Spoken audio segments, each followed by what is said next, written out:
Takwenda mwimbaji hapa karibisha neno.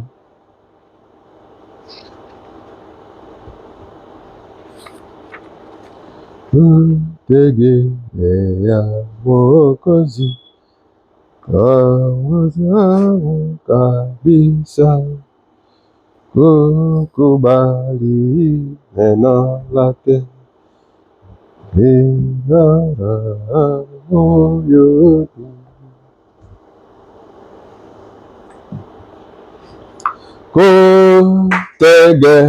Kutegemea Mwokozi wangu tamu kabisa, kukubali neno lake lina raha moyoni. Oh Yesu, Yesu, Yesu namwamini, nimemwona thabiti. Yesu, Yesu, Yesu yu thamani, ahadi zake Bwana Yesu, Yesu, Yesu namwamini, piga kofi. Thabiti Yesu, Yesu, Yesu yu thamani, ahadi za, piga kofi.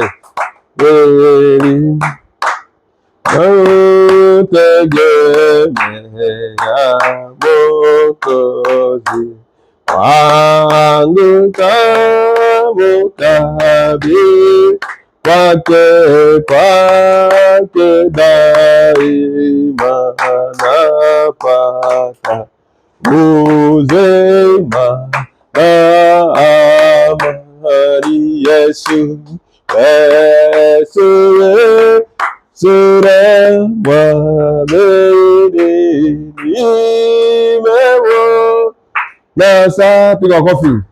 Yesu, Yesu, Yesu yu thamani, ahadi zake Bwana Yesu, Yesu, Yesu namwamini, nimemwona thabiti. Yesu, Yesu, Yesu yu thamani, ahadi zake kweli.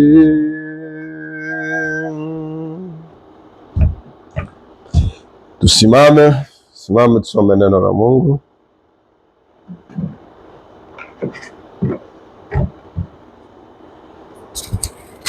Ujenge sawa hii.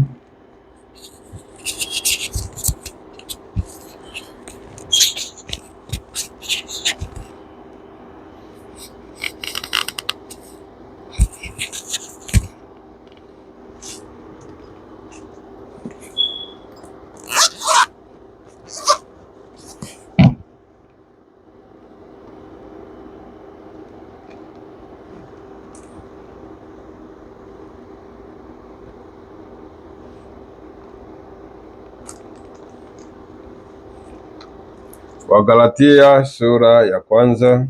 Galato chapitre 1 mstari wa 6. Tunasoma katika jina la Yesu Kristo. Kaa vizuri. Na astaajabu kwa kuwa mnamwacha upesi hivi yeye aliyewaita katika neema ya Kristo, na kugeuka injili ya namna nyingine, wala si nyingine. Lakini wapo watu wawataabishao na kutaka kuigeuza injili ya Kristo. Lakini ijapokuwa sisi au malaika wa mbinguni Atawahubiri ninyi injili yoyote isipokuwa hiyo tuliyowahubiri, na alaaniwe. Kama tulivyotangulia kusema, na sasa nasema tena, mtu awaye yote akiwahubiri ninyi injili yoyote isipokuwa hiyo mlioipokea, na alaaniwe. Amen. Tuombe. Mungu mpenzi, Yesu Kristo, Mungu wa Abrahamu, Mungu wa mitume, Mungu wa manabii, Mungu wa bibi harusi kwa wakati wa mwisho, sema wakati wa jioni nuru itakwenda kuangaza kwa ajili ya kuvisha Yesu Kristo ile mbegu teule, ile ngano ambayo inaandaliwa kwa ajili ya kuwekwa ghalani. Nakushukuru Baba yetu, Mungu mkuu na muweza, kwa ajili ya ujumbe huu mkubwa wenye nguvu za kubadilisha umbo.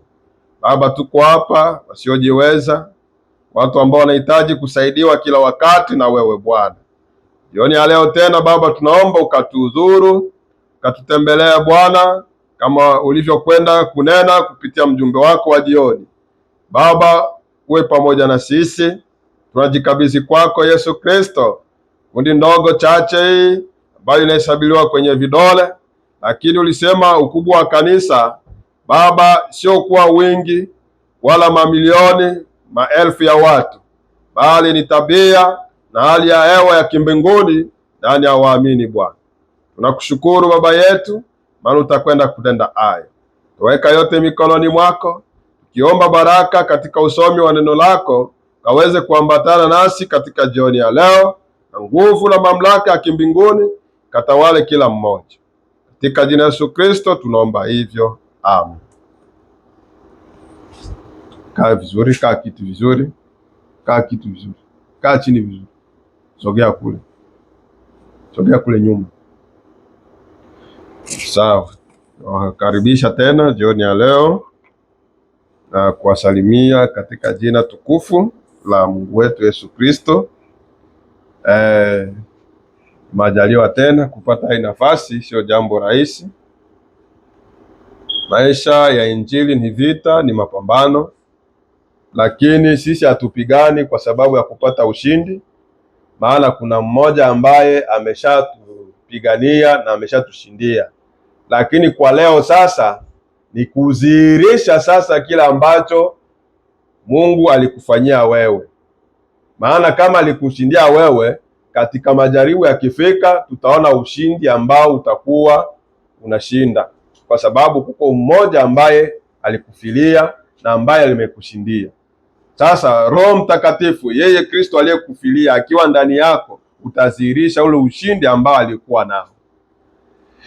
Bwana tusaidie sana. Kwa hiyo tunashukuru Mungu wetu kwa kupata umwanya ambao ni wa kipekee sana kwa ajili ya kuwa mbele za Bwana. Sio jambo rahisi.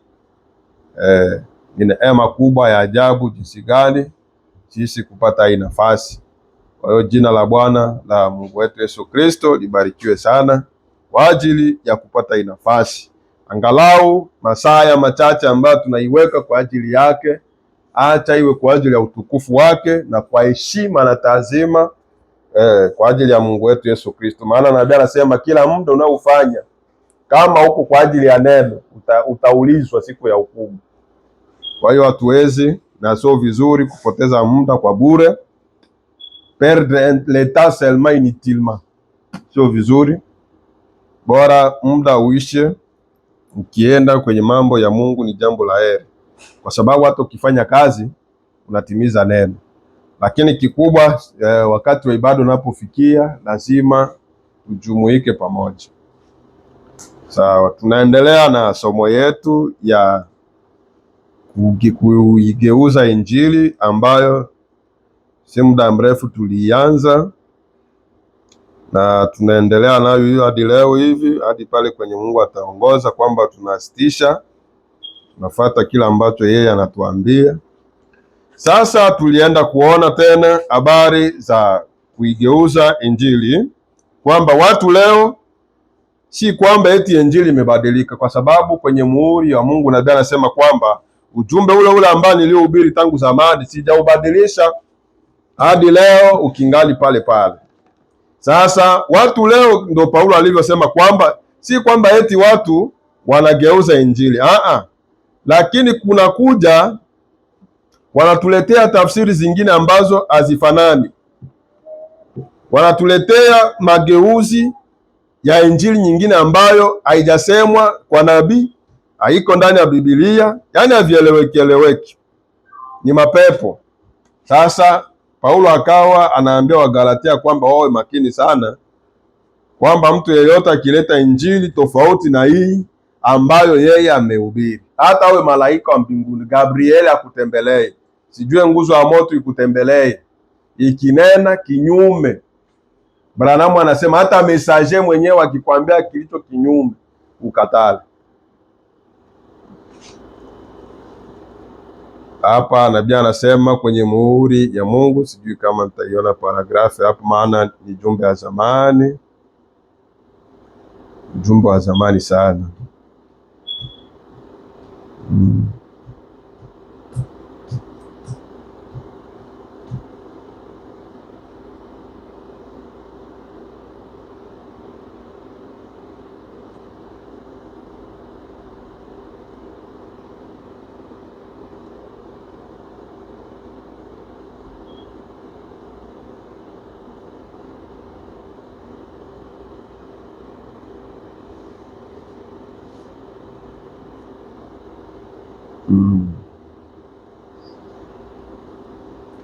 Ngoja nitafute hapa.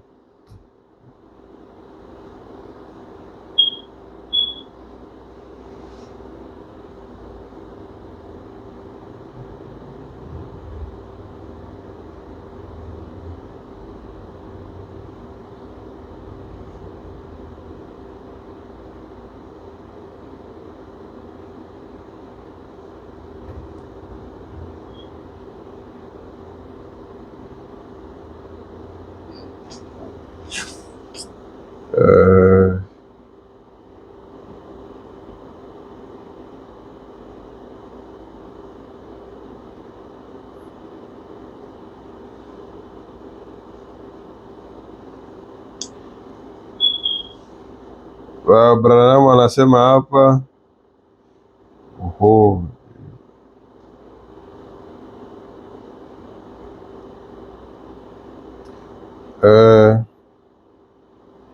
aya ya 10, muhuri ya Mungu, tarehe 14 mwezi wa 5 54. Hii imekuja hivi tu, lakini sikuipangilia. Aya 9 na 10 nasema hivi: huko nje katika ibada zikiwa za madhehebu mbalimbali, kwa kuwa zinafanyiwa katika vyumba vya mikutano na madhehebu mengi mbalimbali ya watu wakija pamoja, kwa namna fulani unajizuia mwenyewe kutokana na fundisho yote ila kuponya kiungu na bila shaka kumkubali Bwana Yesu.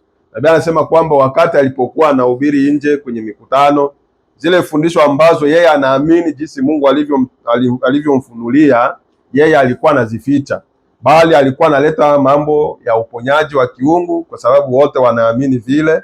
Pia hata kumkubali Yesu Kristo kuwa Bwana na Mwokozi wako binafsi. Lakini yale mafundisho ya kindani kama vile uzao wa nyoka, ndoa na talaka, wewe unafanya nini? Toa mkono. Mapepo yako hiyo,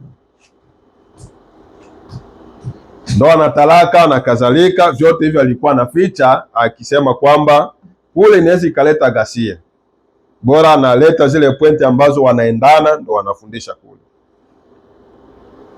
Nabii anasema kwa namna fulani unajizuia mwenyewe kutokana na fundisho yote ila kuponya kiungu na bila shaka kumkubali Bwana Yesu. Bali unapokuwa nyumbani mwako, kama vile kanisa la nyumbani hapa, unajisikia kana kwamba utatoa tu ukosi wako na kuhubiri vile tu unafikiri ni kweli na jambo ndilo hili. Sasa nabii anasema wakati alipokuwa anarudia sasa kwenye maskani ya nyumbani, Branham Tabernacle ama kanisa la nyumbani, alikuwa anahubiri sasa kwa uhuru, ambapo angepata sauti vile anavyotaka, ili mradi iwe ni neno. Sasa kule nje vitu vingine alikuwa anafinya, anaacha.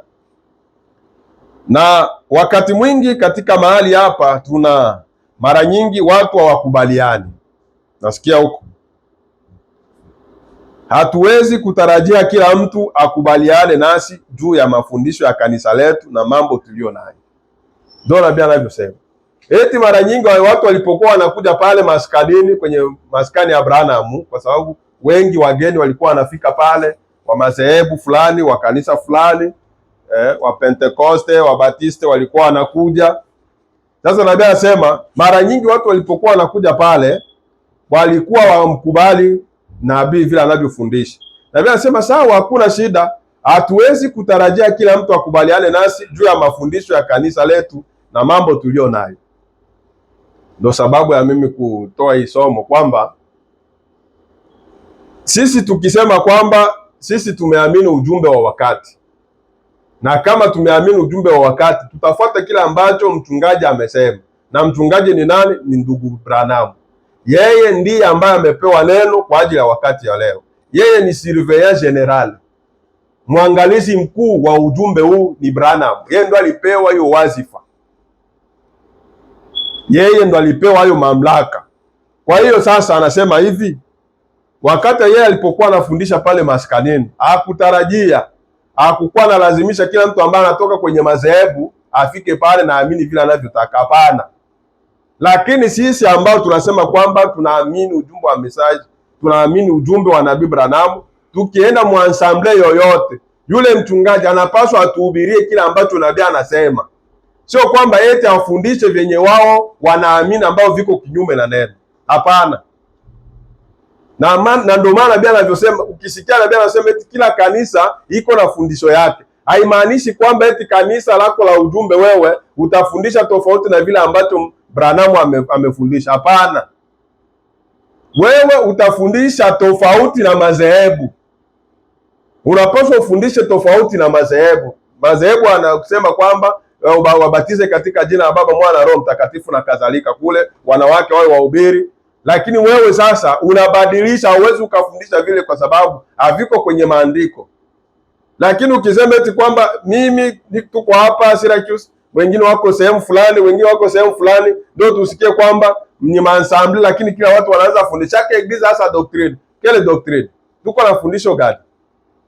Sasa wewe unafundisha ya kwako. Wewe Wazoe Tabernacle unafundisha ya kwako. Na ndio maana unakaribisha wapagani na wenye walitengwa, unakaa nao mkanisa. Mwingine kula na kataa, hawezi shiriki na wenye walitengwa. Sasa ndio nasema eti kila mtu iko na fundisho yake. Eti Fred, tuko wandugu lakini kuelewa kutakuwa tofauti. Ni bongo. Mjue kama mkiwa na utofauti, huyu aelewe hiki na huyu aelewe hiki. Huko umoja tu, ana roho wa shetani. Msikalie kutudanganya hapo. Na wakati mwingi katika mahali hapa tuna mara nyingi watu hawakubaliani. Hatuwezi kutarajia kila mtu akubaliane nasi juu ya mafundisho ya kanisa letu na mambo tulio nayo. Hii inahusu madhehebu, haihusu ujumbe wa wakati. Haihusu kanisa la wakati, ujumbe wa wakati. Eti ukienda kwenye kanisa la wakati, eti ukikuta wanafundisha vya mbaya, kwa hiyo ndio unajabone nao ama unapinga. Hapana. Yeyote ambaye ni mchungaji wa ujumbe wa wakati, chochote anachotakiwa kufanya kuambia watu mkanisa, anapaswa awaambie kile ambacho mjumbe amesema. Hii hapa haimaanishi kanisa ya ujumbe. Junior Jackson alikuwa na nani hivi na vile. Alikata kanisa. Ulisikia Junior Jackson alikata kanisa? Hakuna sehemu nabii alisema alikata kanisa. Hata sehemu moja haipo. Lakini wewe unakata kanisa. Una mapepo.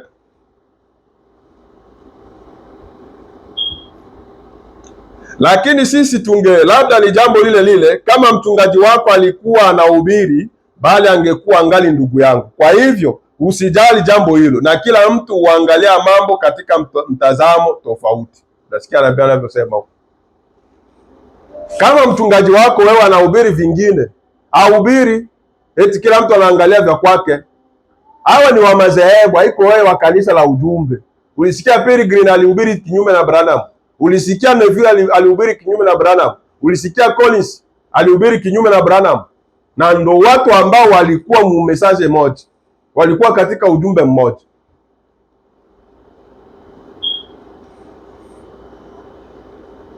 Kuko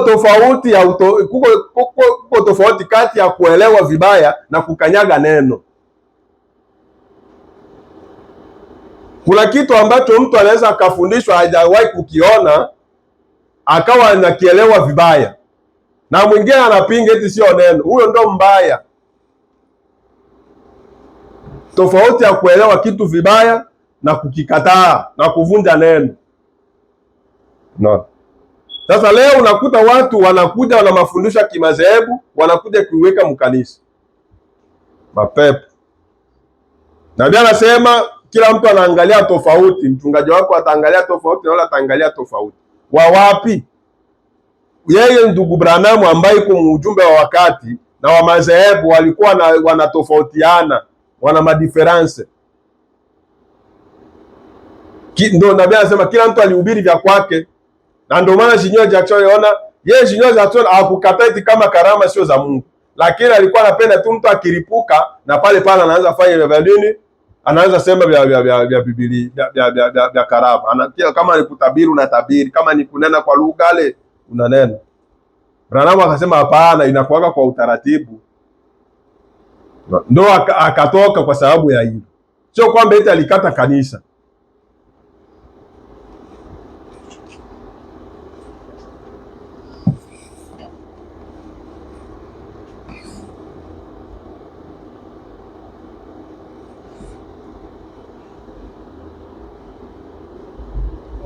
Ngoja tuingia hapa ujumbe wa nabii. Leo tutasoma mengi hapa.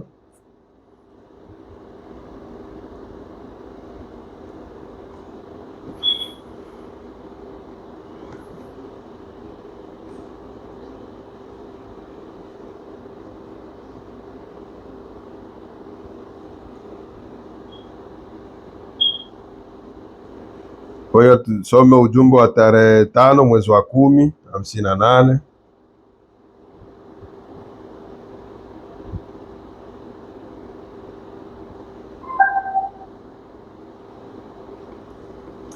Tarehe 5 mwezi wa 10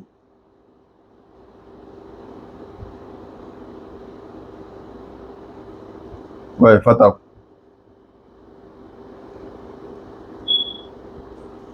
ujumbe na alihubiri asubuhi, unaitwa isikie sauti yake, écoutez sa voix. Aya ya 2 hadi ya 5.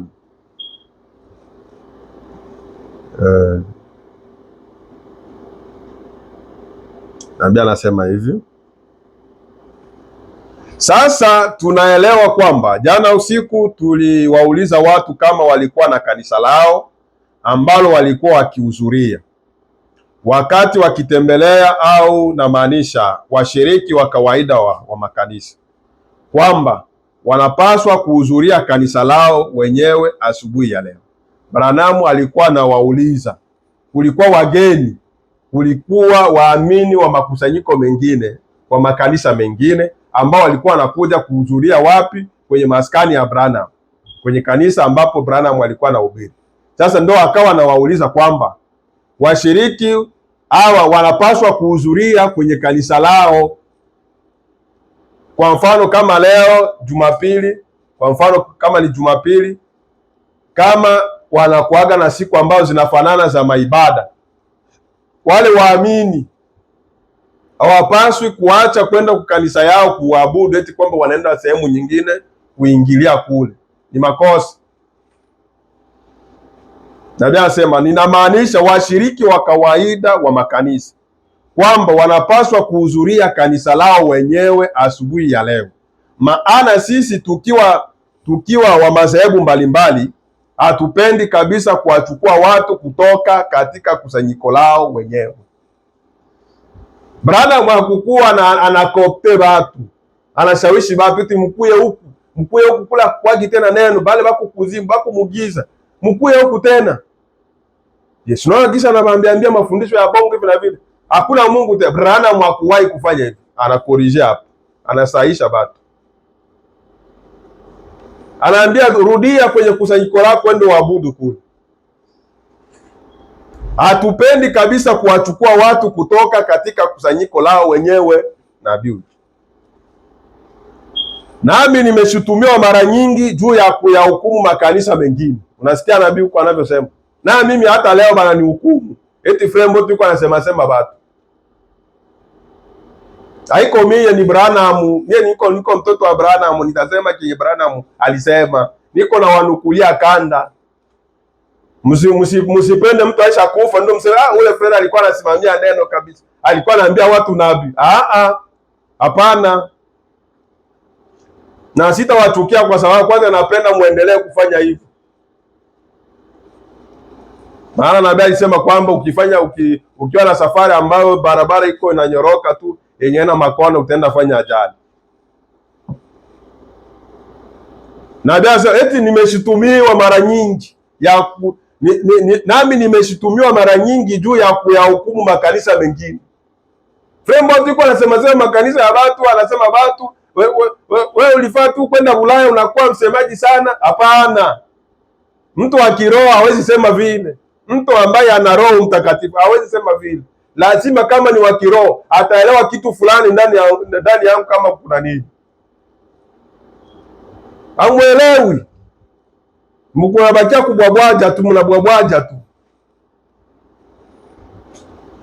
Frei kwa anasema batu kumibari. Hapana. Utasikia Branham sasa kisa anavyosema. Kama ni mimi ama ni nabii. Nabii anasema nami nimeshitumiwa mara nyingi juu ya kuyahukumu makanisa mengine. Hiyo si kweli. Nabii anasema si kweli. Na mimi nainua mikono yangu juu. Sio kweli. Sihukumu kanisa ya mtu. Sihukumu kanisa ya mtu. Huko jambo ambalo mimi nalihukumu na ndio ile ambayo nabii anahukumu naye. Na mimi ndio nafuata hizo nyayo. Hiyo si kweli. Siyahukumu makanisa mengine. Ninalaumu mara nyingi mambo ambayo wanarizia, bali bila shaka silihukumu kanisa. Nasikia nabii huko. Na mie sihukumu mtu, sihukumu kanisa ya mtu, na hukumu kile ambacho wanaadopte kanisa yao. Kile ambacho wanakiweka kama fundisho ndio kitu ambacho mimi na hukumu, kwa sababu hakitokani na Biblia. Sasa kama wao wanafundisha vile, si waache tu? Hapana, sitawaacha hadi siku ya kufa, sitawaacha kwa sababu Branham hakuacha. Kama ni hivyo, tusie tunahubiria kama tunasema kwamba eti tuache kuhukumu makanisa mengine na roho za wengine.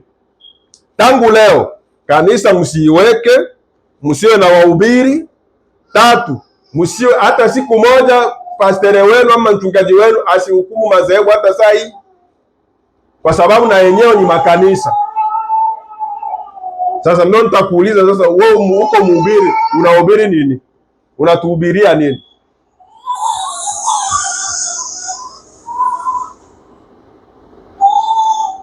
Mimi si hukumu mtu, na hukumu roho ambayo iko ndani ya mtu. Na mwenye atachukia anachukia tu, hakuna shida. Na mwenye hata nipigiaga simu waache. Lakini nitasoma nabii. Nina hukumu, nabii anasema, "Mie nina hukumu nini?" Acha nabii aseme hapa. Si hukumu makanisa mengine, ninalaumu mara nyingi mambo ambayo wanarizia. Vitu ambavyo mnaweka kanisani, mnaviweka eti kama ndo fundisho. Ndio venye Branham anahukumu, na mimi ndio na hukumu. Mambo ambayo mnaweka mkanisa ambayo yako kinyume na ujumbe wa wakati. Huku mnajiita sisi tuko kanisa la ujumbe. Si Zoe Tabernacle. Zoe Tabernacle, mnaojiita wa Zoe Tabernacle na mnaishi na watengo mapagani.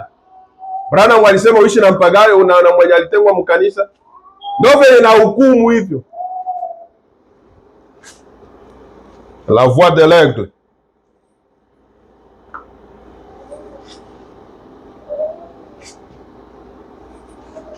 Ninalaumu mara nyingi mambo ambayo wanarizia.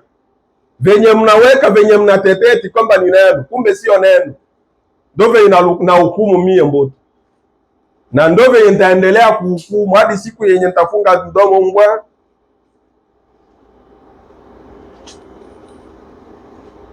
Sikia nabii, haiko mimi. Branham ndo anasema.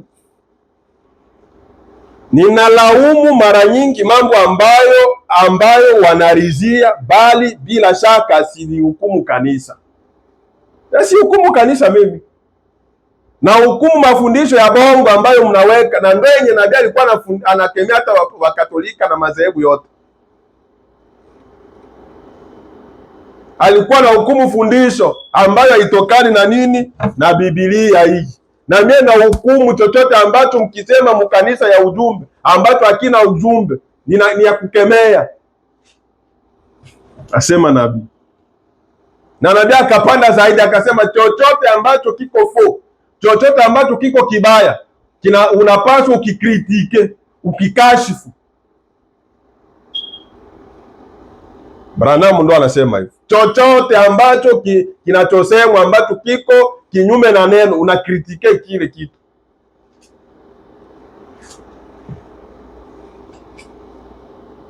Kwa mfano acha nitoe mfano kwanza. Wewe unaona mchungaji muamini anawebeshana mamimba, mchungaji anaficha hiyo dhambi, banaenda kuonana kule kuhubiri, wanamalizana kule. Kama atakuwa kudanganywa na upesa wa 10,000 anapewa $100,000, anapewa ka $100, dhambi anaficha.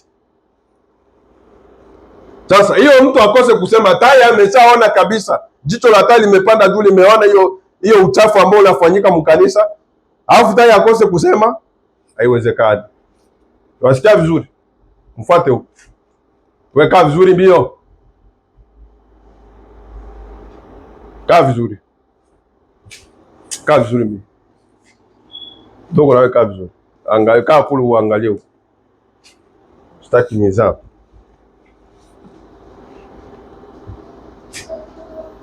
Ninalaumu mara nyingi mambo ambayo wanarizia, bali bila shaka silihukumu kanisa. Lakini mara nyingi, asema nabii, sikia nabii anavyosema, lakini mara nyingi wanapofundisha mambo ambayo ni kinyume na maandiko, basi ninahukumu hilo. Sikia nabii anavyosema, na mimi ndoke na hukumu. Usichezee mtoto wa Branham, mtalichukia bure tu. Na wanukulia Branham, frere mhubiri akipanda pale, Baba Mtakatifu asinene aliyo yake, anene aliyo ya kwako Bwana, maana ya kwake yanaua, yanaumiza, yanapeleka watu kuzimu. Basi Mungu acha aseme yaliyo ya kwake, yaliyo yako Bwana, maana ya kwako ndio yaliyo na uzima. Na nukuu yale tu ambayo ameshanena kwenye kanda na kwenye brochure. Wanaomba hivyo tena kuja kuwanukulia, wanaanza kimbia. Branham anasema tutahukumu fundisho ambayo iko kinyume na Biblia. Fundisho ambayo iko kinyume na Fred Branham, hiyo ni ya kuhukumu, tunaisema.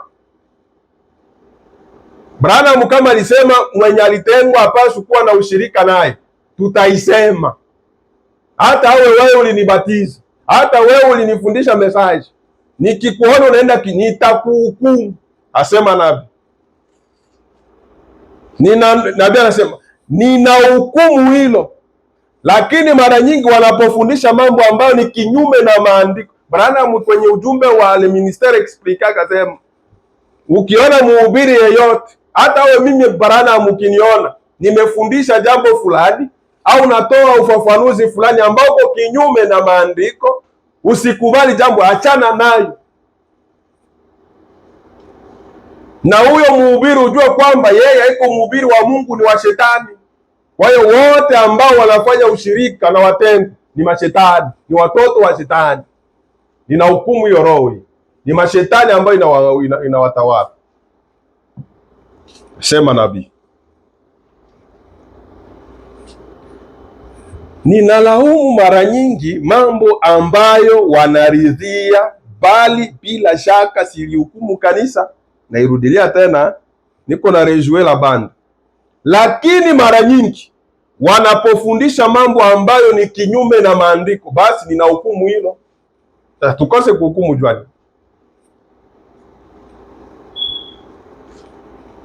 Na halafu wanapofanya mambo ambayo ni dhambi na kuyaruhusu makanisani mwao, nina hukumu hilo, asema nabii. Sasa tukose kuhukumu jua nini? Mtu ametengwa maradufu, wewe ndo unampokea unamweka mkanisa yako, tukose kuhukumu jua nini? Mpagani umoya aisha oa banamuke bazinzi, aisha zana na bazinzi, wewe tena unaanza kufanya ushirika na jua nini? tunahukumu hiyo dhambi hiyo. Nabii anasema tutahukumu hiyo ndani ya makanisa. Branham ndo anasema, haiko mimi. Na alafu anapofanya mambo ambayo ni dhambi na kuyaruhusu makanisani mwao, ninahukumu hilo.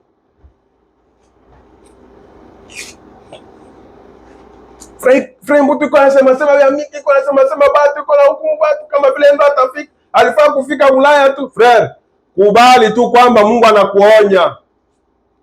Toa kutokuamini kwako. Kubali tu Mungu ameniona, mimi nakaaga na wewe. Tukubali kwanza Mungu amekuona, uende utubu kwa kanisa yako.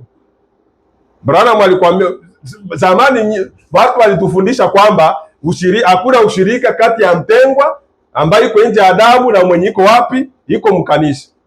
Sasa leo wewe mwenye unatufundisha unaanza ushirika na mwenye alitengwa, mwenye iko nje ya adabu. Wewe mwenyewe tena ndio ulitengwa, ulisema unatenga. Mie nikainua mikono yangu, tunamtenga ule frere ule. Tunamtenga ule dada ule. Leo tena wondo na ndo wanaanza fanya hata kukie, wanaanza fanya ushirika na batengo. Mutaenda kuzimu nyewe wa frere bakie kama mkutengeneza. Mapepo yenu. Wao mwenyewe mnasema leo tunatenga huyo dada alifanya anokeka. Huyu frere alifanya anokeka tunamtenga. Tena baadaye mnatoka mkanisa, mwenye tena ba frere wanaanza enda kufanya ushirika na mwenye alitenga. Baba pagani.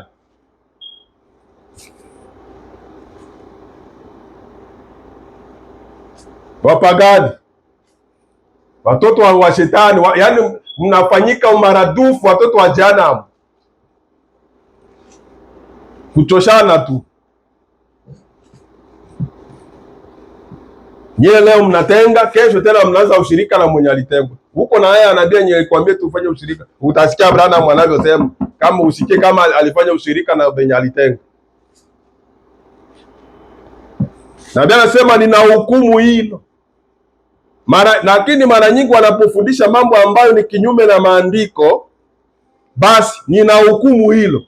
Na alafu wanapofanya mambo ambayo ni dhambi na kuyaruhusu makanisani mwao, nina hukumu hilo. Branham.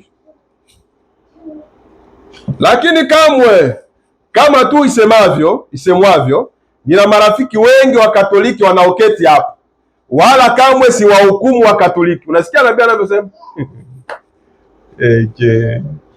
Wewe mnakubali Mungu kama anawatumia karama. Baada ya Branham kuna wengine ambao walimu huko walimu waaminifu wenye walifundishwa chini ya nguzo ya moto. Branham asema il y aura des auxiliaires fidèles ambao watawanukulia kanda après Branham. Katika kila kizazi Mungu anawekaka wasaidizi wa mjumbe. Wao hawaweki vya kwao, hawaleti tafsiri yao, hawana ufunuo wao wa kipekee, bali wanashota kwenye kisima ambacho nani? Ni yule mjumbe, yule nyota wa wakati huo.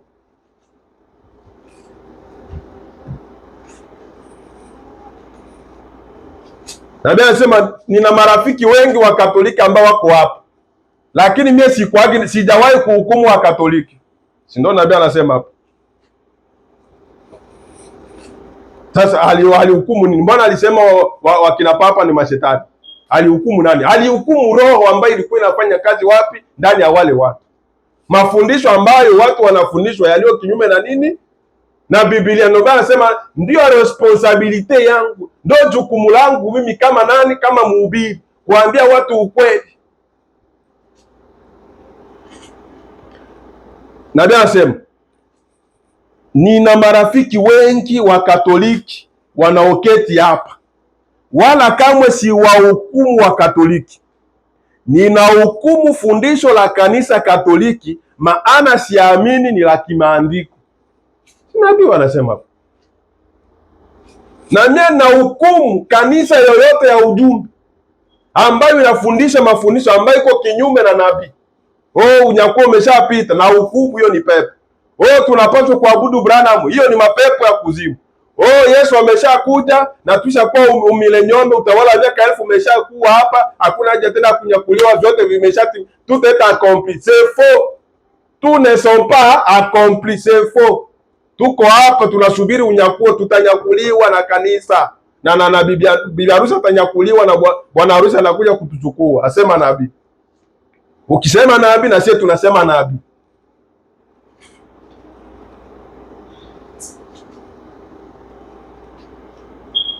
Na Biblia inasema ninahukumu fundisho la Katoliki, maana siamini ni la kimaandiko, wala si zaidi ya vile ninavyohukumu mengi ya madhehebu ya Kiprotestanti, maana sidhani ni ya kimaandiko. Na Biblia inasema haiko tu wa Katoliki na makanisa yote ya madhehebu ninahukumu, kwa sababu wanaweka vitu ambavyo havitokani na nini, na Biblia. Leo Wamethodisti wanaweka wanawake wahubiri, bamama wakurugenzi na kadhalika. Vimeandikwa wapi? Ye mama yabo tu kwanza Katoliki akukuagi pasteri wa mwanamke, akunaga mchungaji mwanamke, akukuagi mama mkurugenzi wa kanisa Mkatolika, bakuagi. Sasa wanaiga wapi? Ni shetani. Ndio maana Biblia inasema Waprotestanti wataenda mbali zaidi ya Wakatoliki, na leo wanahudumu wengi wataenda mbali zaidi ya Wakatoliki na Waprotestanti, wanaenda odela.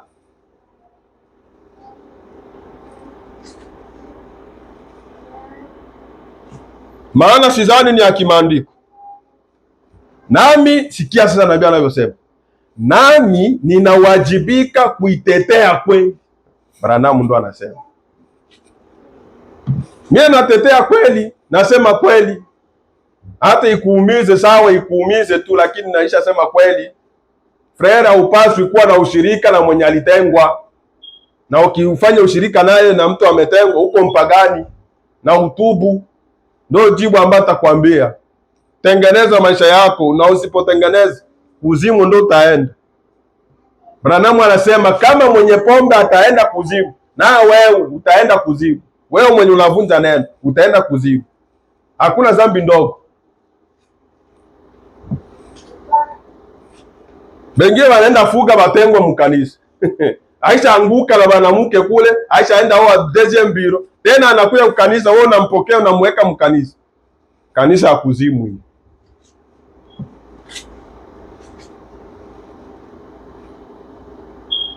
Na wala si zaidi ya vile ninavyohukumu mengi ya madhehebu ya Kiprotestanti, maana sidhani ni ya kimaandiko, nami ninawajibika kuitetea kweli. Mnaona, mnajua Mungu atakuthamini ikiwa utakuwa mwaminifu mkweli tu, asema nabii. Yaani hakuna mwenye atanitoa pale, hakuna hata mmoja mwenye atanitoa pale. Dogo, fuata, mfuate huko, wacha michezo, takuchapa kwa Tanzania, takuchapa hapo shetani.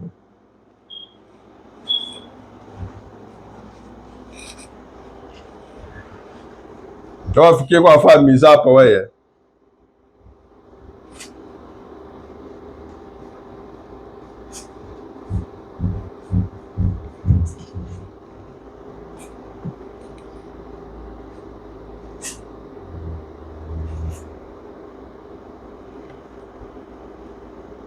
Nami ninawajibika kuitetea kweli.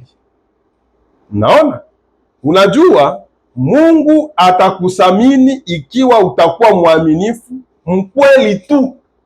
Branham ndo anasema ni heri bafrere bote banichukie, makanisa yenu yote nichukie ya ujumbe yote,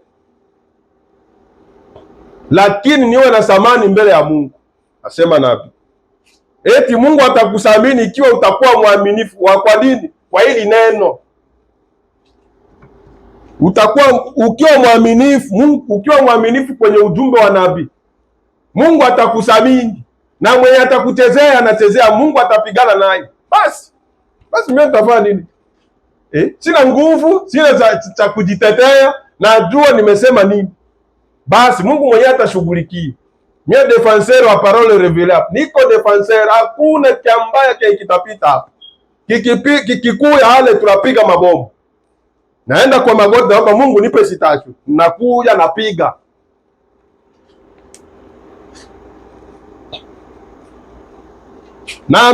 Nami ninawajibika kuitetea kweli. Mnaona?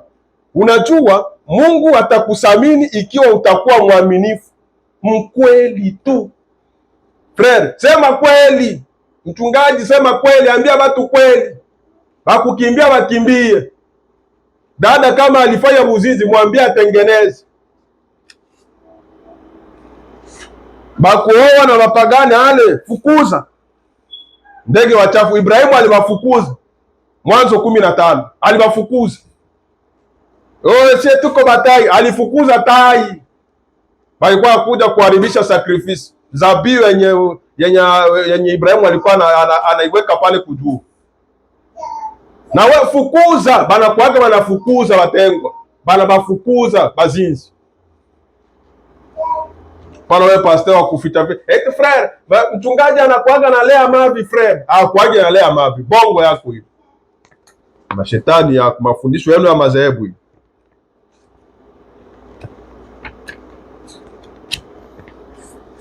Nabii asema ukisimamia hii kweli hii, Mungu atakusamini.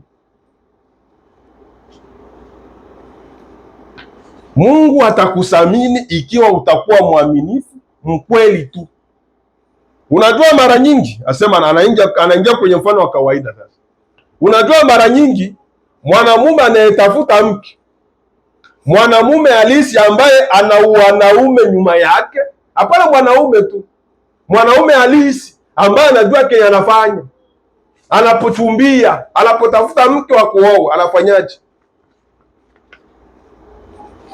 Unajua mara nyingi mwanamume anayetafuta mke, mwanamume halisi ambaye ana wanaume nyuma yake, kwa jumla hatafuti msichana aliye mrembo sana usoni. Unasikia huko? Frere akwage anatafuta mwanamke mrembo sana usoni, mwenye anajipakala mawanja. Nabii anasema mwanaume halisi ambaye ana Roho Mtakatifu, ambaye ni mwanaume kweli kweli, anapotafuta mke hatafutaki urembo wa nje wa uso. Branham ndo anatufundisha. Mwanamume anayetafuta mke, mwanamume halisi ambaye ana wanaume nyuma yake, kwa jumla hatafuti msichana aliye mrembo sana usoni ama kadhalika. Eti kwa kuna kuaga pesa, anavaaga vizuri, ni mrefu, anatea mzuri. Mwanaume wa kweli na halisi atafutaki vile. We subiri tu, baada ya wiki ngapi bweusi wote utaharibika huko. Bapagani waende kuomba Mungu kumagoti kule, waangalia mandoa yenu ya mafacebook yetu bajinga. Mwanaume halisi atafuti msichana mrefu. Frere ule nataka nioe dada kwa sababu alisoma, iko na masters. Subiri wewe, masomo itakuonyesha mnyumba. Nafikiri mizao wewe kuoa wewe. Unaenda wa Kizimungala wewe. Napunga tu midomo.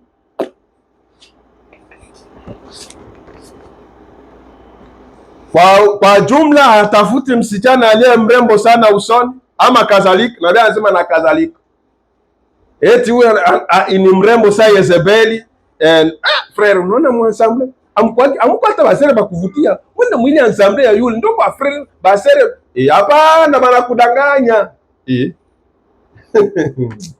Wala ujue sikle wewe za watu kukua. Mtu anapoenda na kuwa anavyobadilika maumbile na miili. Kuna wakati anakuaga mchafu, kuna wakati anakuwa mtu mzuri, anajirembesha, anapenda kwa usafi. Wewe muache tu aingie mwingine faze. Utamkimbia huyo.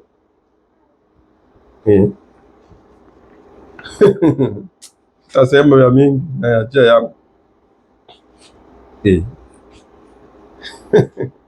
Nabii anasema na ama kadhalika, anajua huo utatoweka. Mwanaume anajua akioa mwanamke kwa sababu ya urembo, huo urembo utatoweka.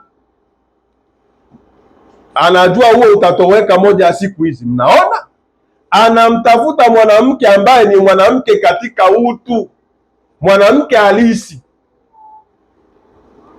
Ndugu yangu, usiowe mwanamke sura. Dada, usikubali fere kwa sababu kwa wana pesa. Hivi frere anakuaga anatafuta, anakuaga na mchapakazi kabisa, tukienda kule tutakuwa na maisha mazuri. Wengi waliolewa hivyo na hakuna hata kitu. Branham anasema tafuta mwanamke ambaye ni mwanamke utu, mwanamke ambaye ni mwanamke katika utu, mwanamke halisi. Na mwanamke halisi ni nani?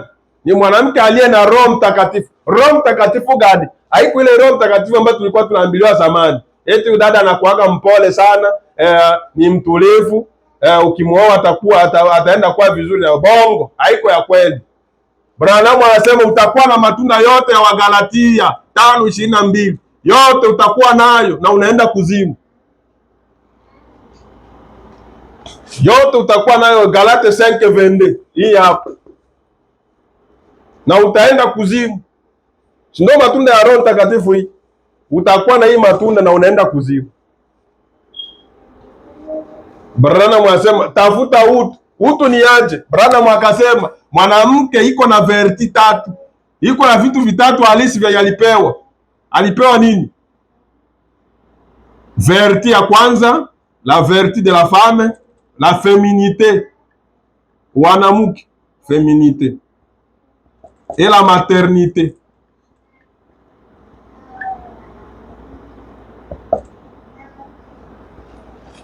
Maternité. Hivi ndio vinaweka mwanamke kuwa halisi. Ndio Roho Mtakatifu wa mwanamke. Ndio nawaambia ufunuo huu. Usifikirie Roho Mtakatifu eti frère, mimi niko na Roho, mimi nitakuwa na Roho Mtakatifu, mume wangu ana wewe utakuwa na Roho. Kama wewe dada uko na Roho Mtakatifu, ukisema eti wewe una Roho Mtakatifu, tunaona haya mambo matatu haya matatu kama uko nayo. Mwanamke alipewa zamana tatu, ndio hizi ndio zinasababisha yeye aokolewe. Hizi ndio Roho Mtakatifu wa dada. Asema nabii akikosa hivi vyote ni zero.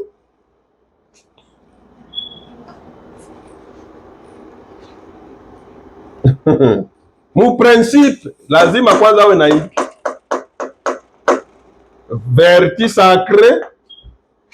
sacré kwa hapa, verti sacré, la féminité et la maternité. Branham ndo anasema iko mimi. Ndo utu wa mwanamke huu. Mwanamke halisi lazima awe na hivi vitatu hivi.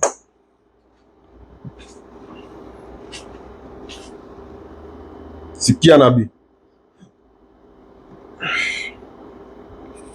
Waniangalie saa, okay. Anamtafuta mwanamke ambaye ni mwanamke katika utu, mwanamke halisi. Na ikiwa yeye ni mwaminifu na ni mwanamke halisi, mwanaume huyo atamsamini. Unasikia nabii? Dada akiwa na hivi vyote vitatu hivi, frere analazimika kumsamini, mme wake atamsamini.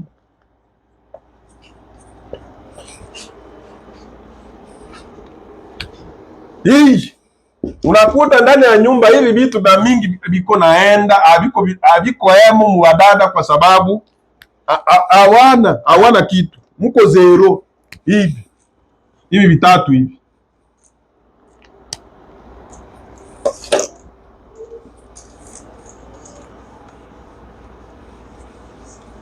Moya niviandike hapa, naenda polepole. Verti sacré,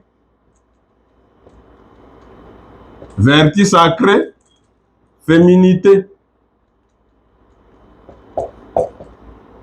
maternité,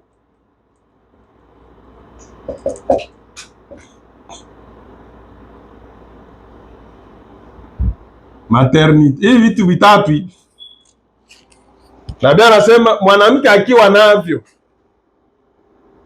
na ndio maana unakuta wafrere ambao wana Roho Mtakatifu kama wanafikia kwenda kuanguka, ni kwa sababu wake zao hawana hivi vitatu hivi.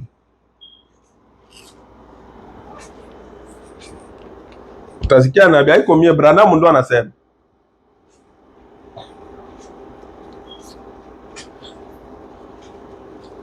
Na ikiwa yeye ni mwaminifu na ni mwanamke halisi, mwanamume huyo atamsamini.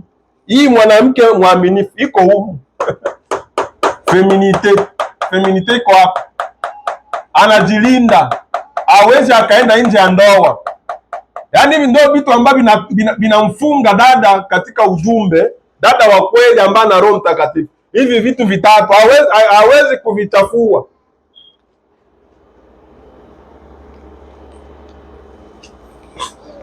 Akiwa mwaminifu ni hapa. Nabii anasema dada akiwa na hivi vitu, mwanamke halisi akiwa na hivi vitu, mume wake analazimika kumthamini huyo mke. Na kama mume wake hamthamini, na maana huyo mume naye hana Roho Mtakatifu. Dada alichagua vibaya.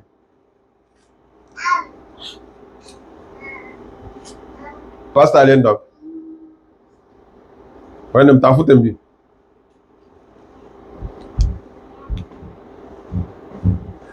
Takule sasa hivyo.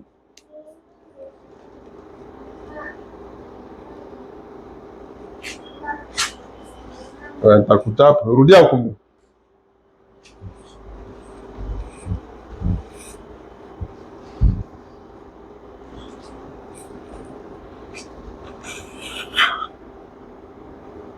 Na ikiwa yeye ni mwaminifu na ni mwanamke halisi, mwanamume huyu atamthamini.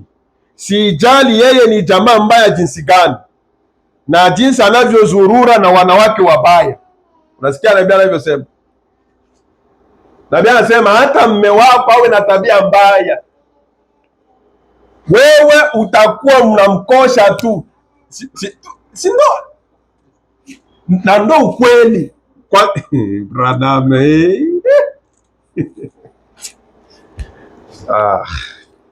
Revelation ingine inakuja hapa. Hii ni kweli 100%. Kwa sababu gani? Tuna dada ambaye alikuwa na mume wake mlevi. Natoa huo mfano sasa. Mume wake alikuwa ni mlevi wa kupindukia, lakini kwa sababu dada alikuwa na hivi vitu vitatu oh, merci Seigneur pour la révélation. Kwa sababu dada alikuwa na haya mambo matatu, alikuwa na utu, alikuwa mwanamke halisi.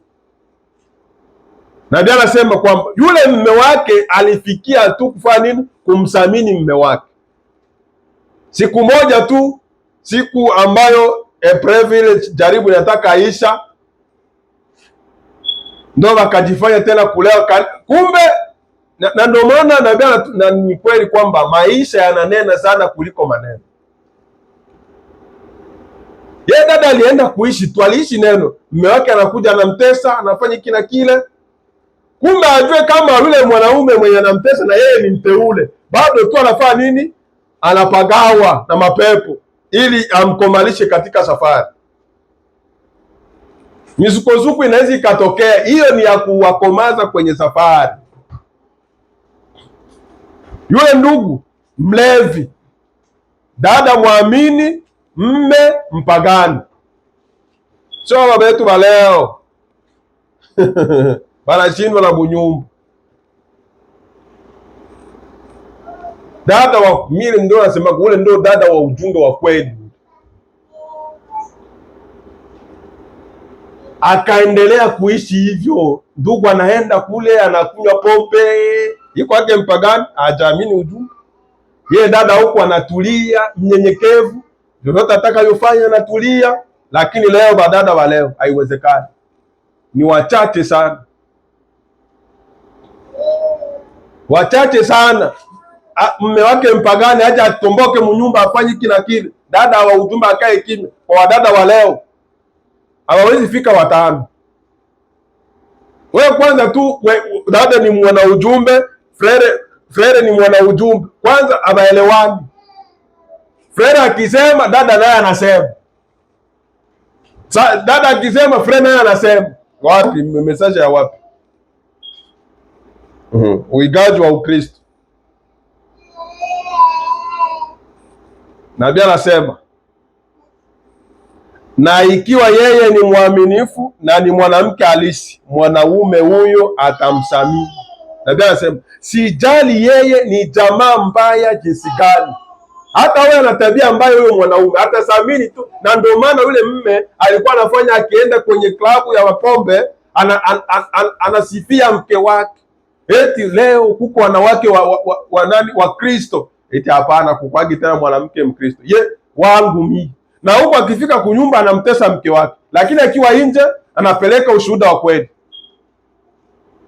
Siku moja tu ndo wakajifanya wanalewa sana, kufika wakabomoa vyakula wakaharibisha, hadi dada akaenda mpigia magoti, hapana, mnisamee kama nilipiga vibaya. Dada wa wapi leo muujumbe? Nani atakuja kumpigia mume wake magoti hivi eti nisamee, sheri nisamee, nilipiga vibaya? Nani? Itakuwa no watu wa matwabele so tukora wa matwabele so yao. Message hii.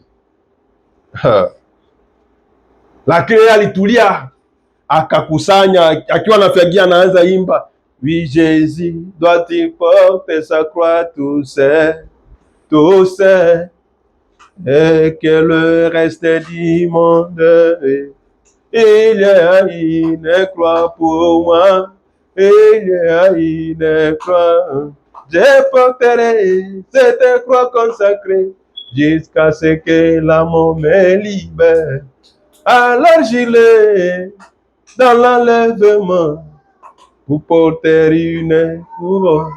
Anaimba na machozi kwa natoka hivyo. Je, Yesu peke yake ndiye atakayebeba msalaba? Na mimi niko na msalaba wangu ambao nitakaubeba hadi siku ya kufa kwangu. Kumbe Mungu ndiye anamfikishia mwisho wa ile jaribu. Sasa wale warafiki zake wale mmewake wakaangalia, ni kweli huyu mwanamke ni mwanamke halisi, huyu ndio mwanamke wa kuoa. Branham anasema kuanzia mme wake na marafiki zake wa yule dada na wa yule mme wake wote wakabatizwa kwa sababu ya mtu mmoja. Na ndio anasema sasa mwanamke halisi akiwa na hizi verti tatu, akiwa mwanamke halisi ambaye ameolewa ndani ya nyumba, hata mme wake awe na tabia mbaya. Wako wapi wanawake? Lakini Mungu hawezi kosa mashahidi, watakuwepo ijapokuwa wakwagi wengi. Na Biblia anasema mwanamke akiwa halisi wa kweli, hata mme wake awe mbaya, mme wake atamsamini tu. Branham ndo anasema. Na Biblia anasema sijali yule mwanaume anaweza kuwa mbaya namna gani au anaenda nje namna gani.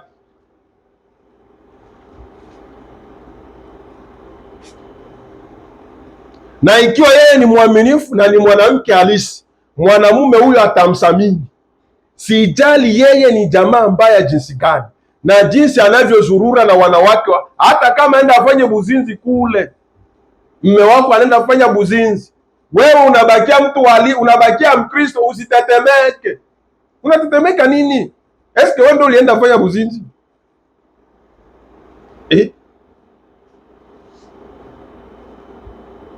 Aya ndo anaenda. Eske wewe mwanamke ulienda nguvu? Kwa nini ujitrakaze sasa? Si msalaba wake kule. Wewe bakia wako Mkristo tu pale, unajitulia yako na unaomba Mungu wako. Kwanza unamwombea Mungu umsamehe kwa sababu alienda fanya vitu vyenye ajabu. Wewe dada utaenda muombea wewe? Fikeni mizara.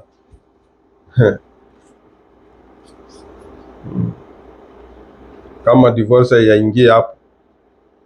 Na Biblia anasema sijali yeye ni jamaa mbaya jinsi gani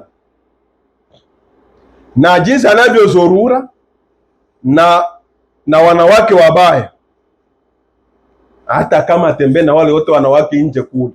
Na wewe frere, ukienda nje ya ndoa hauna Roho Mtakatifu, uko shetani.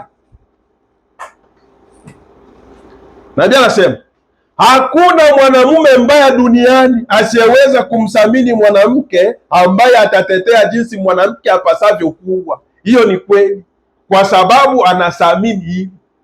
Unasikia dogo? Duniani kukwagi mwanaume mbaya mwenye ataresiste mbele ya mwanamke ambaye iko halisi. Bongo haikwagi. Hakwagi huyo mwanaume. Kama mwanaume anazurura, c'est-à-dire wewe mko uko vibaya. Bandi Hapana, hayapata mwanamke mzuri. Haiko mie, ni Branham ndo anasema hakuna mwanamume mbaya duniani asiyeweza kumthamini mwanamke ambaye atatetea jinsi mwanamke apasavyo kuwa. Hiyo ni kweli, kwa sababu anathamini hilo. Hakukwagi mwanaume mbaya. Kama amepata mwanamke halisi kabisa mnyumba, hawezi kuwa mbaya.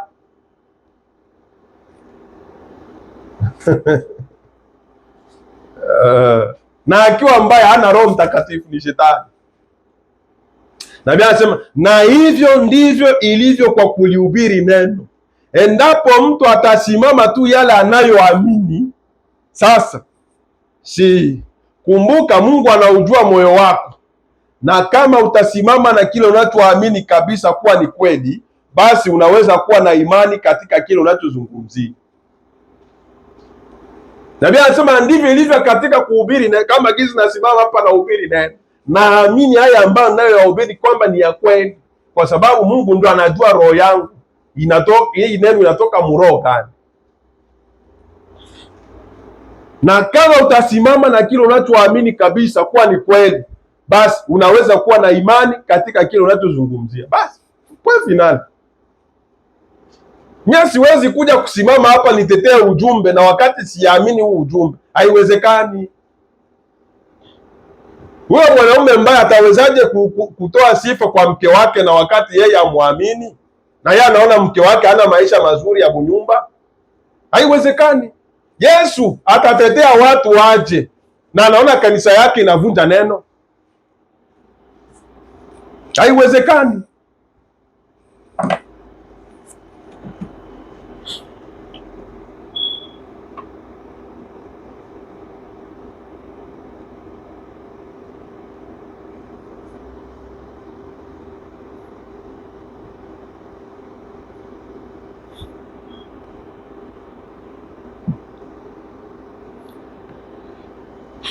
Tunaenda ujumbe wa tarehe 16 mwezi wa 5 54, maswali na majibu ya Kiswahili litafuta mujumbe haiko.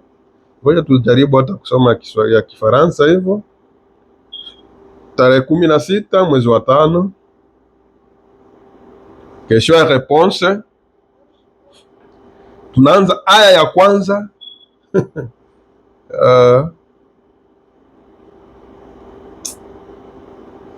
Jésus.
Ngoja niangalie hapa.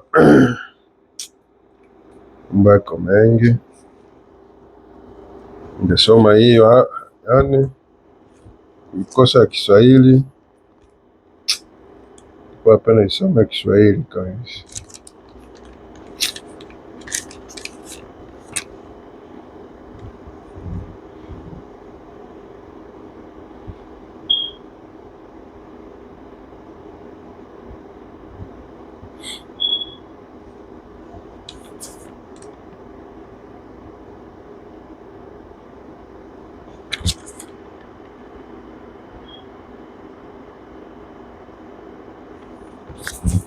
Tusome hivyo hivyo.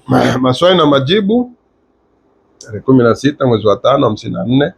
Aya ya kwanza iko ndefu hadi 11. Ingekuwa hata ya Kiswahili ningependa vizuri sana.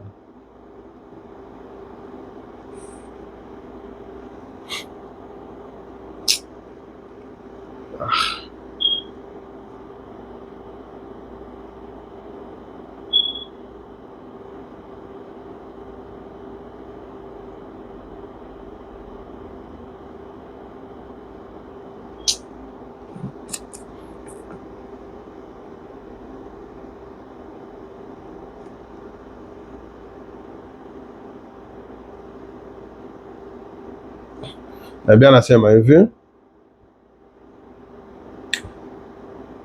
basi tarukaruka. Tunaanza aya ya kwanza hapa. Seigneur, c'est tout ce que je sais faire, ainsi le Saint-Esprit nous garde tout brisé. Bwana, ndivyo ninavyotamani kufanya na kuona jinsi gani Roho Mtakatifu ameweza kutuweka na kutuvunjavunja. Vous savez, une fois le prophète est allé dans la maison du potier. Unajua kwamba siku za nyuma nabii alienda katika nyumba ya yule mpondaji. Voyez, mnaona, pour être brisé, kwa ajili ya kupondeka. Isaya huyo alienda kule eti amponde ili atoe ubinadamu wote, être modeli, kubadilika, yani apate maumbile mengine mapya.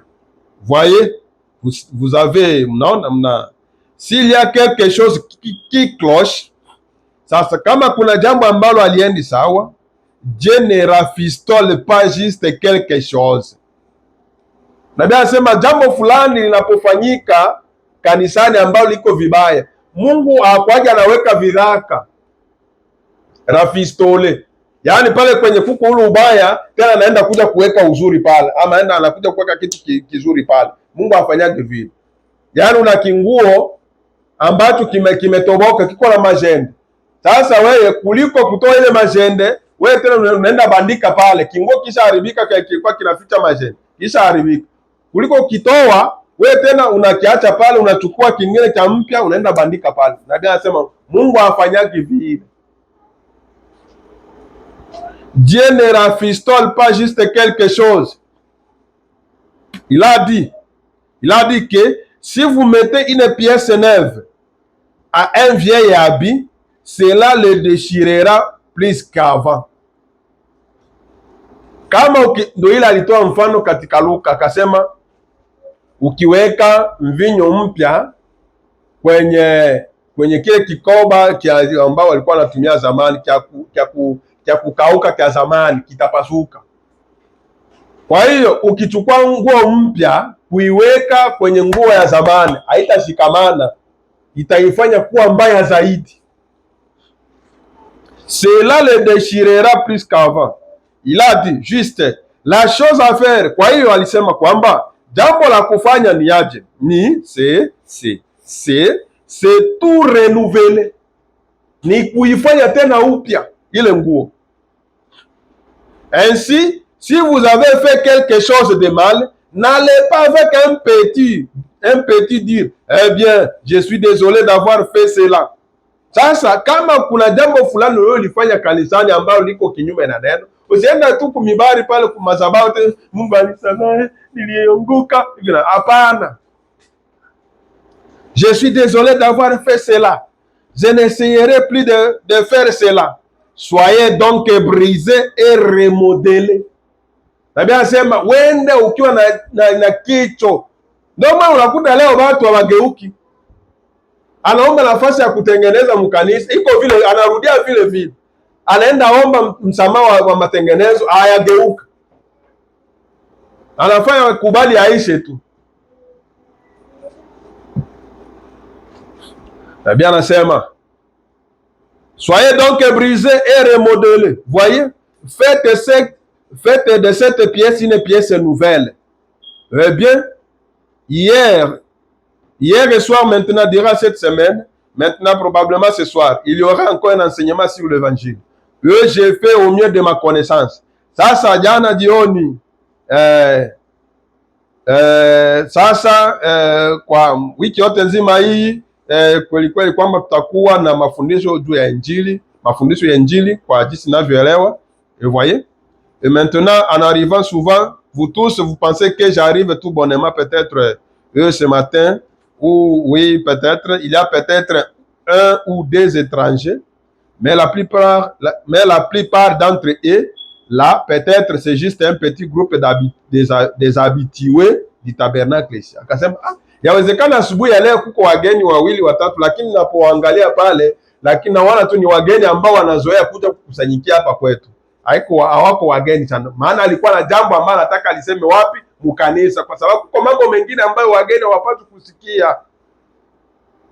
Lakini akaona wale wameshawabitiwe, watu wamezoea kushiriki ibada ya hapa, hakuna shida, wanaweza sikia tu yale ambayo atasema. Branham ndo anasema iko mimi. Mais la plupart d'entre eux, peut-être c'est juste un petit groupe des habitués du tabernacle ici. Et parfois, on taille en pièces avec l'évangile comme cela. Ce n'est pas pour faire que vous fâchiez. Cela, ce n'est pas pour faire que vous vous fâchiez contre moi. Ou pour. C'est ce qu'il y a, oui. C'est pour vous tailler en pièces, certainement.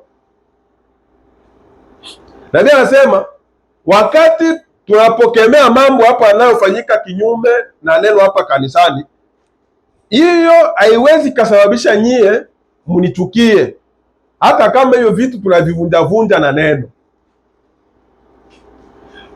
C'est ce que cela fait, na hilo ndilo nalofanya. Cette parole de Dieu est plus tranchante qu'une épée quelconque à deux tranchants. Eti neno hili la Mungu ni kali kuliko upanga unaokata kuwili. Najua pepo inapokemewa ndani ya mtu inakuwa inaumiza, na hata mtu anaweza pata hasira, na ndio maana hivi mie banaweza nionea hasira. Uliko mbali tunaweza mfanyia kitu fulani. Hapana, haiko mie. Roho Mtakatifu ndio amekuona ulifanya kitu ambayo kiko kibaya. Toka, wewe utengeneze.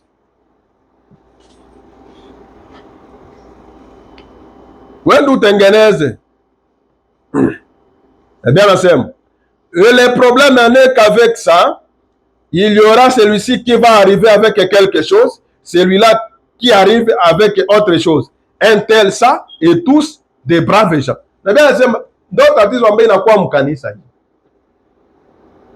Ba frère, ba sœur, msitumbue wachungaji wa kweli. Mkanisa unakuta kila mtu anakuja na vya kwake. Kwenye alikuwa naamini kwenye kanisa nyingine kule, anataka venye alileta kule, aje viweke mkanisa ya watu. Sio kweli, haiko neno. Ndio nabii anasema kila mtu anataka anakuja kanisani, analeta vya kwake. Huyu mwingine anakuja, analeta vya kwake. Huyu naye anakuja, anaweka vya kwake. Sio kweli. Tutavivunja vyote ukileta vya kwa mashetani hapa.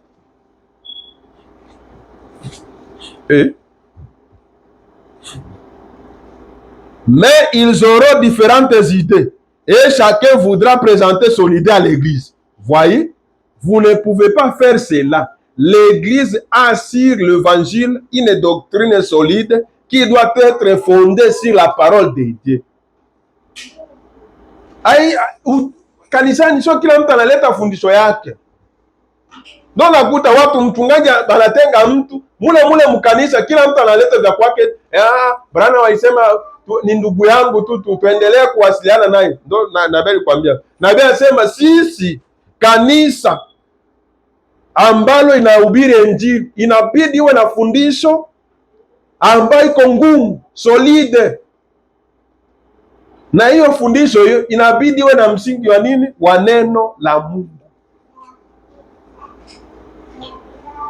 L'Église a sur l'évangile une doctrine solide qui doit être fondée sur la parole de Dieu. Si vous avez une divergence, eh bien, amenez-la au pasteur et qu'il voie ce qu'il en pense et tout. Donc, que cela soit soumis. Hiyo wazo yako hiyo ambayo ulikuwa unataka uanze, ona wale wafere. Unaingia mkanisa unaanza sawishi baamini mkanisa, unaona frere unapataka chakula. Frere mnakuaga mnachezesha kanda mkanisa. Mnaibiwa. Anawafundisha ambayo mchungaji wenu sio kweli. Ona unafanya nini vile? Ukipata wazo yoyote, nabii anasema wende muone mchungaji wako, shirikisha mchungaji wako, wende muone mchungaji. Utasikia Branham anavyosema hapo, na upagani wenu tu. Si vous avez une divergence, ukiwa na wazo ambalo liko tofauti na mchungaji wako na mchungaji pale kwenye wewe unakusanyikia, eh bien, amenez-la au pasteur qu'il voie ce qu'il en pense. Muhusishe mchungaji hiyo wazo yako ili atafakari, angalie jinsi ilivyo, kama ni kweli ama sio kweli. Usianze kuja mkanisa tu unaanza weka mkanisa kile pastor wao anafundisha sio kweli. Unafundisha nini? Unaambia watu nini? Nabii anasema n'adoptez donc pas une théorie.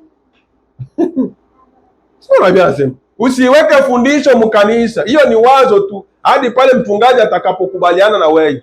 Kama haikubali na wewe usilazimishe. Ndio unaanza ambia baamini, unaanza ambia hii kile anafanya ikosa, hivi anafanya ikosa. Nabii anasema n'adoptez cela comme théorie. N'adoptez donc pas une théorie. Cela doit être apporté dans la parole. Et souvent le pasteur accumule toutes ces choses. Ensuite, quand j'arrive, il est très humble, frère Neville. Vous savez, il est bon. Unasikia huko? Sasa mara nyingi nabii alikuwa akifika mkanisa, anakuta Neville iko kimya, kumbe ameshapompwa, ashawekwa vya mingi. Hata visema, kwa sababu yeye alikuwa mtu wa utulivu, alikuwa asemesemi sana.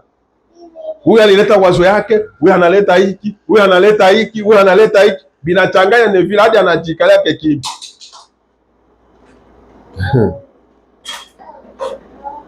Il est juste un tout petit peu trop humble. Il ne parle pas quand il devrait parler.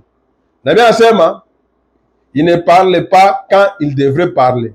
Anasema kwamba mara nyingi yeye ndugu Neville ndio kisa alivyokuwa mtu mnyenyekevu sana, alikuwa ongei sana. Yaani yeye asingesema tu kwa sababu ni kusema, hapana. Nabii anasema hivi. Et alors, c'est bien. Je prie, je pense qu'il n'y a pas longtemps, nous avons eu un petit entretien ensemble. Le problème, je disais, le problème, frère Neville, le voici. Vous êtes un frère du genre aimable et vous ne voulez pas blesser les sentiments de quelqu'un. Vous pensez que je suis... Vous vous tenez là au tabernacle. Et après tout, c'est le tabernacle des frères Bill. Nasikia huko. Donc, kinaua watu hiki. Pastor Neville anaingia, batu wanafanya mabetize mkanisa. Neville anakaa kimya, hata kemea zile wazo ambazo ziko kinyume na neno. Anasema basi mimi niko na vyangu hapa. Hii kanisa walisemaka haiko yangu, ni ya Frère Branham, bien nitasema tena. Maana nikisema bataniambia kwamba hiyo kanisa wewe hakutubatiza, wewe ndio sio wewe ulianza hii kanisa. C'est faux. Pasteur kemeye, hata kama ni muamini mwenye akubatizaka, na kama iko naingia hapo mkemeye. Wewe utafanya kitu kile Branham hakuwahi kukifanya.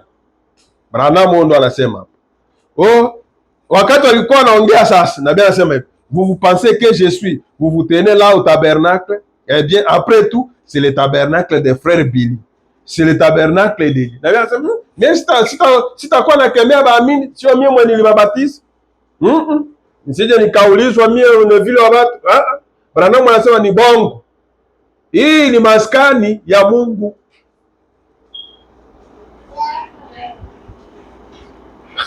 Nabii ndo anasema c'est le tabernacle de Dieu. Et c'est lui le berger qui a la pleine charge. Eti ni kanisa ni maskani ya Mungu, na yeye mchungaji mwema ambaye ni Yesu Kristo ndiye aliye na mamlaka makuu juu ya hili kanisa. Voyez, c'est vrai, hiyo ni kweli. C'est à lui de faire ces choses. Je l'ai dit,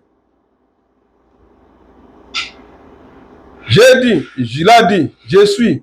Il ne veut blesser les sentiments de personne. Unasikia?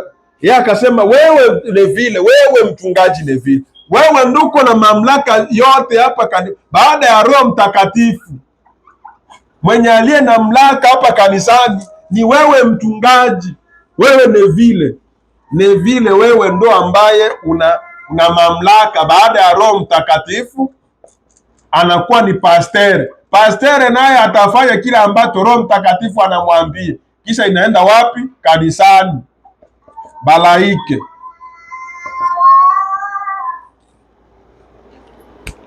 Usiseme tu mimi sikubatizaka watu hapa, hii kanisa ni ya watu, bali tuambiake eti kanisa ni ya watu, hii sio yangu. Hapana, utaulizwa hata kama sio wewe mwenye ulibatiza pale. Kama wewe ndo umebakia pale responsable, wewe ndo utaulizwa. Mungu anakuaga na jouer na presa. Unafikiri utafaa venye Branham hakuwahi kuviona? Nabii akamwambia hapana. Kanisa hii wewe ndiye ambaye uliye na mamlaka ya juu kuliko wote baada ya Roho Mtakatifu. Il ne veut blesser les sentiments, eti hapendi kuumiza hisia za watu. Mais regardez, si vous prenez le parti de quelqu'un, prenant position de côté de ceci, prenant position de côté de ce côté-ci, et qu'un autre prenne position de ce côté-là, il vous faut vous tenir sur un terrain commun et faire des rapprochements ici et dire c'est ça, voyez, juste c'est ça. Voyez, il vous faut faire cela. Nasikia hakuna eti utachukua upande wa fulani fulani ndo alikuwa na hii wazo, alikuwa kutuambia hivi, huyu naye analeta alikuwa kutuambia hivi. Sasa unakuta wewe mchungaji vinaanza kukuchanganya, unaona bila kuzidi kilo, ndo unaikali yako kimya. Wewe basi nitafanya hivi, bali tuambie hii kanisa ni ya wazee wa zamani, sio kadogo, hatuna chochote, tukae kimya. Bongo sema.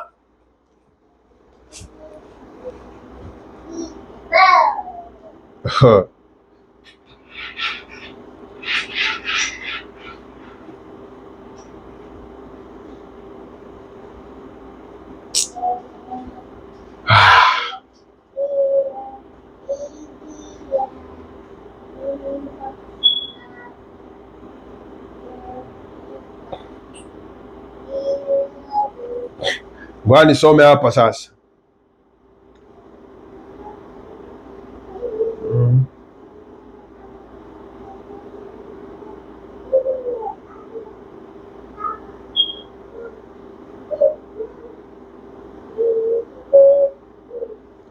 Nabii anasema hivi, tunaruka aya 5.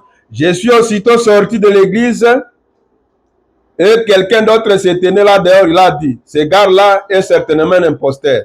Et bien évidemment là, c'est quelqu'un qui a rétrogradé. Il a quitté ce tabernacle ici. Et il est allé fréquenter ce groupe-là il n'y a pas longtemps. 3 ou 4 d'entre eux s'étaient retirés. Nabii anasema kulikuwa watu walianza kukashifu maskani ya Branham Tabernacle. Eti wale ni waongo, Branham ni mtu muongo, anahubiri vya uongo. Je, mko nakaa pale kukie, bako na badanganya, mkuye huku. Frère Branham walikuwa pale bakaanza toka mukie. Tunasema tunaremplace sasa mu Branham Tabernacle. Banaanza toka. Banaanza je, Branham anabadanganya ule, hakuna chochote. Branham anasema hivi. Et que cette église entende ces nabii anasema sasa hili kanisa la maskani musikie sasa hivi. Pasteur et tous, peu importe, na mchungaji na nyewe wote musikie hivi. Si ces gens qui ont quitté cette église, nyewe mnazimage Frère Branham akutenga watu. Frère, hakuna hata aya yenye Branham alisema eti alitenga watu, lakini alitoa utaratibu wa kutenga tu, lakini Branham hakuwahi kutenga. Sikia. Branham, mtoto wa Branham anabaletea citation. Nabii anasema hivi, peu importe, awe mchungaji, awe yeyote yule. Si ces gens qui ont quitté cette église, ils sont sortis du milieu de nous parce qu'ils n'étaient pas des nôtres. Unasikia huko? Mtu ambaye ametengwa ni wale ambao wamemfuatia processus, afu anakataa kurejea, anatengwa. Yaani alikuwa kwetu lakini haiko wa kwetu. Dit la Bible. Biblia ndio inasema hivi. Voyez? Mnaona? Ni kweli, c'est vrai. Et nous sommes allés vers eux dans l'amour fraternel et divin, l'un après l'autre, cherchant à les réconcilier avec l'église. Branham anasema nous sommes na Branham naye alienda kubaona. Haiko muamini tu akwenda kumuona yule mwenye ana retrograde, na pastor naye anaenda kumuona, mzee wa kanisa naye anaenda kumuona, amrejeshe kwenye neno.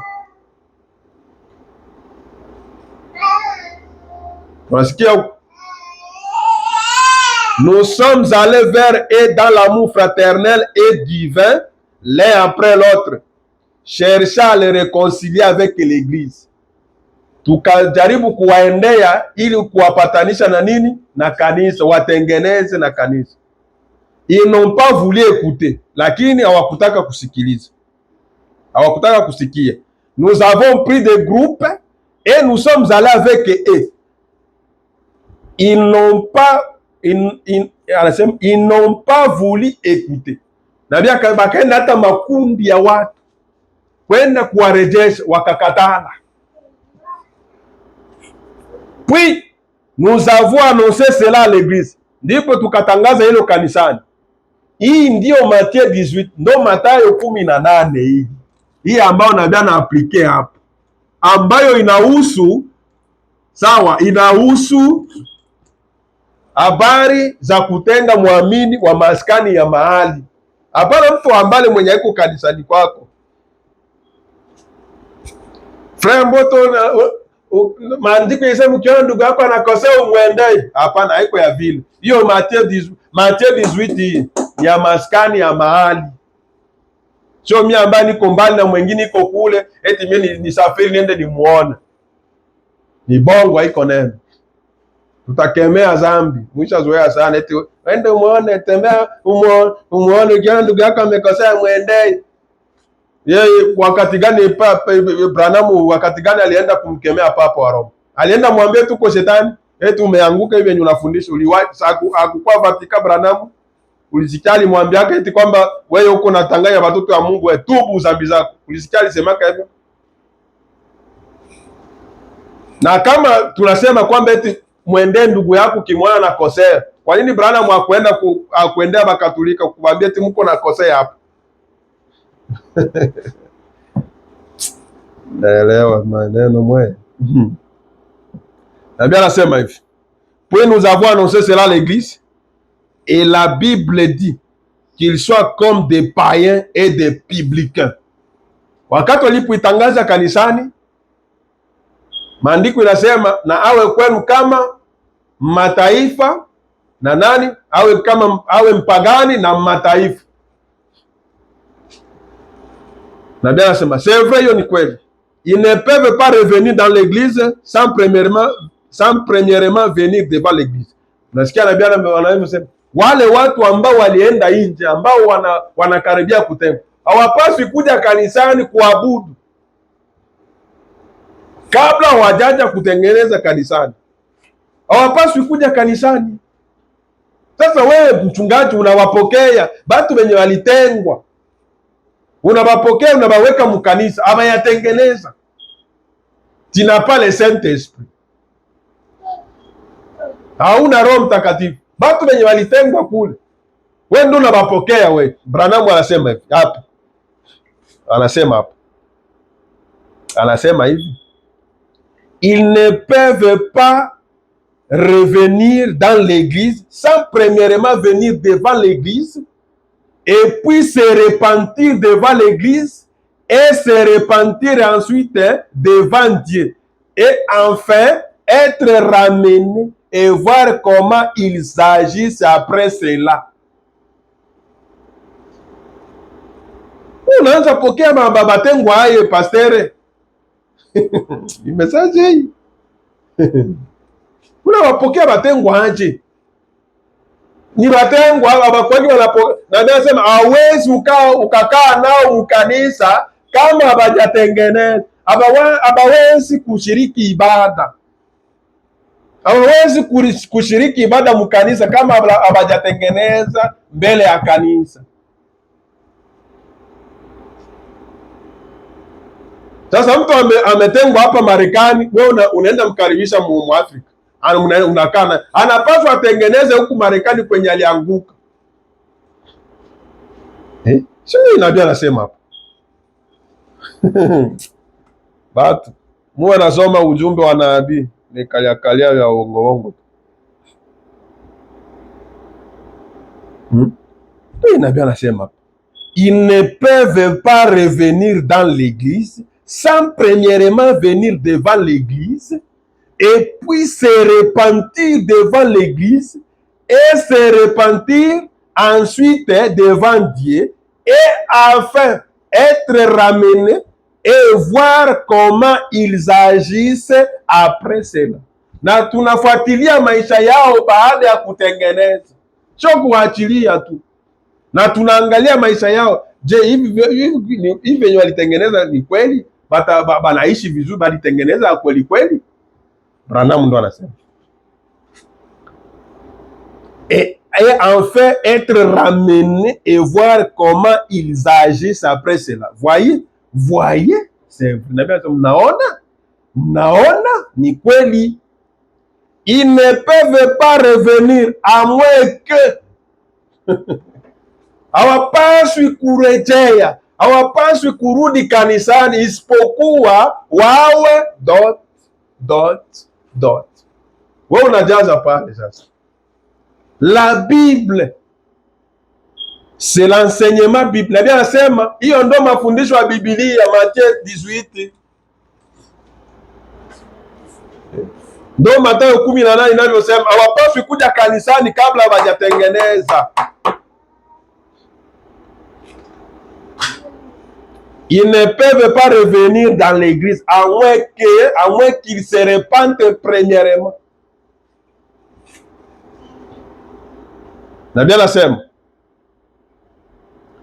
c'est l'enseignement biblique. Nous devons nous attacher à cette Bible. Eti tunapaswa kujishikilia, kung'ang'ana na hii Biblia. Voyez, si un fera quelque chose, allez vers lui. Kama ndugu amefanya jambo fulani libaya, nende ukamwone.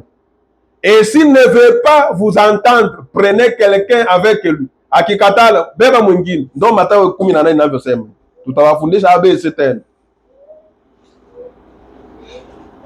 S'il ne veut pas entendre cela, dites-le à l'église, et alors qu'il soit considéré comme un païen et un publicain. Et il est dit, tout ce que vous lierez sur la terre, je le lierai au ciel. Ce que vous déliez sur la terre, je le délierai au ciel. Voyez, ainsi nous devons observer d'autres. Sikia nabii huko. Biko ya mingi. Sinisema hadi aya 11. No. Mtu akishatengwa, huyu tushaona ashatengwa, ametengwa kwa sababu alienda wa mke wa pili. Sasa wewe pastor tena unafanya ushirika naye. Wewe unajiita mhubiri, unafanya ushirika naye. C'est faux. C'est anti-parole. Tengeneza maisha yako. Hatujali na pesa zako, hatujali uko na nini, kama unajulikana, hatujali, tunaangalia neno inasema nini. Hakuna ushirika kwa mtu mwenye ametengwa na mwenye asiyetengwa. Na Bwana abariki hayo machache. Maliza.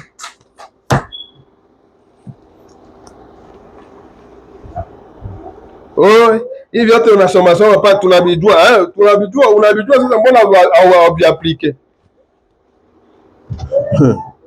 Unajua Mungu anahitaji kujua yako, anataka application. Nous voulons l'application de la parole et non seulement les paroles. La vie vécue. Mapagani mwe. Unajua ukaa na wazinzi, unakaa kisi ressemble ça semble. Kama maki Abraham alisema washatengwa miaka na miaka, mpagani anatengwa huko, wewe tena unaenda eti na rafiki yako. Abraham alishasema, hatuna mengi ya kusema. Nadia kishasema, Abraham alisema ukiwa mwaminifu kwenye neno, Mungu atakusamini. Ndugu, tusimame tuombe. Stope pale.